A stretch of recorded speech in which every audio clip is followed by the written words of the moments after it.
Assalamualaikum warahmatullahi wabarakatuh. Perkenalkan, nama saya Chelsea Rizela dengan NIM 2109134 dari Pendidikan Seni Tari kelas 1C. Di sini saya akan mempresentasikan mengenai artikel jurnal ilmiah yang saya buat dengan judul Tuntutan Transformasi Pendidikan di Era Pandemi. Adapun yang akan saya bahas yaitu yang pertama ada abstrak, yang kedua ada pendahuluan, yang ketiga ada metode, keempat ada pembahasan, dan yang terakhir ada penegasannya. Tuntutan Transformasi Pendidikan di Era Pandemi oleh Chelsea Rizela dengan NIM 2109134 Pendidikan Seni Tari kelas 1C.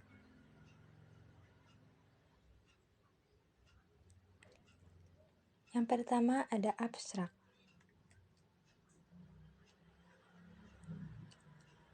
Pendidikan merupakan suatu hal yang penting dalam kehidupan manusia. Pendidikan juga merupakan unsur utama sebagai pencipta generasi emas penerus bangsa di masa depan. Tapi saat ini negara kita tengah menghadapi wabah COVID-19. Pandemi ini menyebabkan berubahnya tatanan kehidupan di berbagai sektor. Pemerintah mengeluarkan beberapa kebijakan baru, salah satunya kebijakan pembelajaran jarak jauh atau PJJ di sektor pendidikan untuk menghindari terpaparnya wabah virus ini. Hal ini tentu saja memiliki banyak kendala dalam proses pembelajaran jarak jauh. Tetapi, mau tidak mau, peserta didik harus tetap melaksanakan kebijakan ini. Penelitian ini bertujuan untuk mengetahui satu transformasi pendidikan di era pandemi, kendala dari sistem pembelajaran jarak jauh, peran dan solusi pemerintah serta masyarakat dalam mengatasi kendala di masa pandemi ini. Kata kunci kebijakan pemerintah, pembelajaran jarak jauh, dan pandemi COVID-19.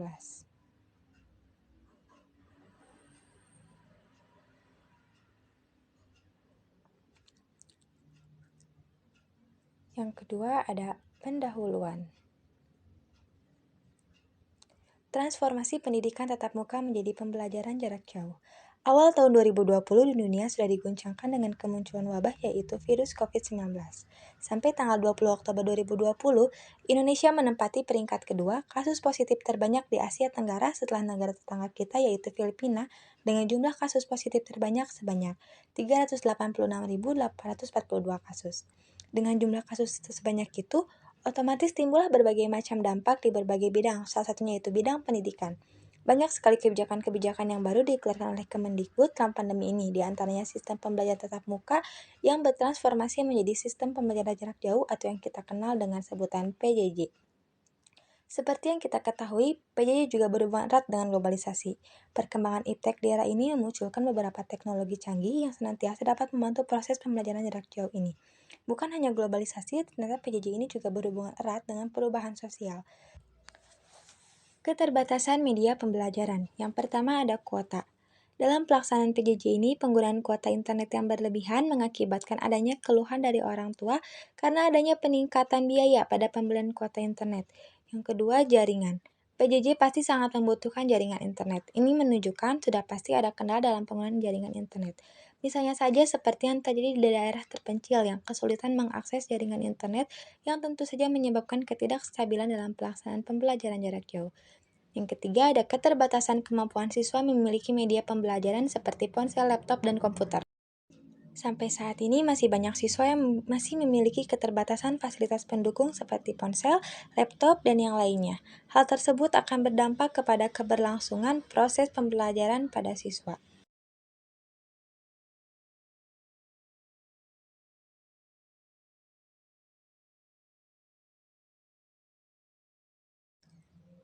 Dampak PJJ di era pandemi. Dalam pelaksanaannya, PJJ sudah pasti memiliki dampak, baik dampak positif maupun negatif. Salah satu dampak positifnya yaitu siswa menjadi lebih cakap teknologi dan mampu memanfaatkan teknologi digital yang mampu membantu proses pembelajaran di rumah yang sebelumnya tidak dipergunakan selama sekolah tatap muka.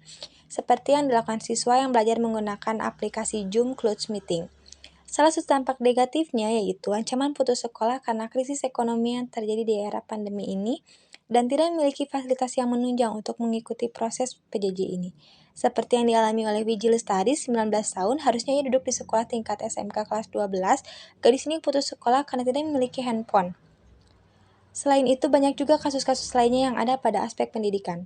Menteri Nadiem Makarim sebut angka putus sekolah naik 1,12% selama pandemi COVID-19. Ini menunjukkan bahwa realitas sosial ini terjadi akibat adanya perubahan sosial dalam kehidupan. Metode penelitian ditinjau dari jenis datanya. Pendekatan penelitian yang digunakan dalam penelitian ini adalah pendekatan kualitatif. Adapun yang dimaksud dengan penelitian kualitatif yaitu penelitian yang bermaksud untuk memahami fenomena tentang apa yang dialami oleh subjek penelitian secara holistik dan dengan cara deskripsi dalam bentuk kata-kata dan bahasa pada suatu konteks khusus yang alamiah dengan memanfaatkan berbagai metode ilmiah.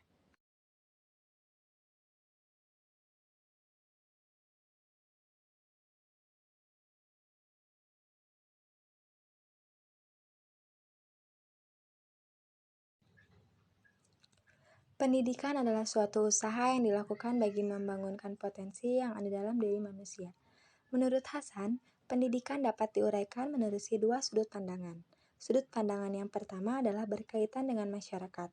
Masyarakat memandang pendidikan sebagai suatu proses pewarisan atau penyaluran kebudayaan yang mengandung nilai-nilai budaya oleh generasi tua kepada generasi muda secara berterusan supaya kelangsungan hidup sebuah masyarakat dapat berlaku. Sudut pandangan yang kedua pula adalah menjurus kepada individu.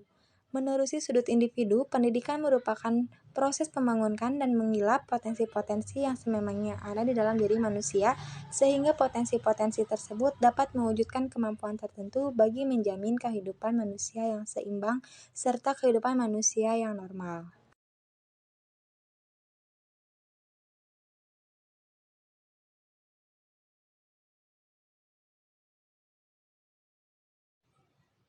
Kondisi pandemi yang merabah di Indonesia. Sejak Februari 2020, Indonesia dan seluruh dunia digemparkan dengan merebaknya pandemi COVID-19. Dengan kasus positif yang terus meningkat, hal ini menyebabkan pemerintah mengeluarkan beberapa upaya untuk mengatasi berbagai masalah yang timbul akibat adanya pandemi ini. Dimulai dengan adanya kebijakan pembatasan sosial berskala besar atau PSBB. Ada PSBB ini ada beberapa kebijakan yang diarahkan pemerintah untuk masyarakat. Di antaranya sekolah belum boleh tatap muka, work from home atau kerja dari rumah, serta pusat pembelanjaan dan area wisata belum dibuka. Setelah melewati masa PSBB, pemerintah kembali mengeluarkan kebijakan baru yaitu PSBB transisi. Di masa ini sudah ada beberapa kelonggaran dari masa sebelumnya. Setelah 3 bulan melewati masa tanggap darurat dan PSBB, pemerintah Indonesia menjajaki kehidupan normal yang baru atau new normal. Dan yang terakhir yaitu kebijakan PPKM. Kebijakan ini merupakan lanjutan dari kebijakan sebelumnya. Peran pemerintah menanggulangi pandemi di berbagai sektor, terutama sektor pendidikan. Dalam hal ini, pemerintah tidak hanya tinggal diam saja.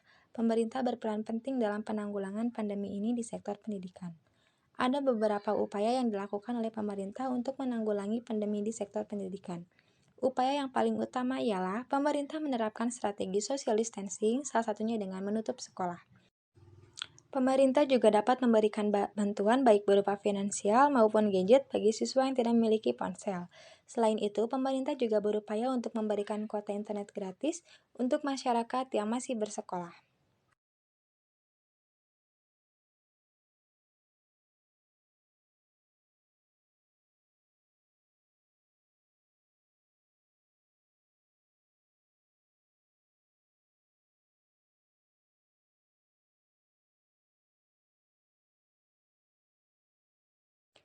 Selanjutnya ada penegasan ulang.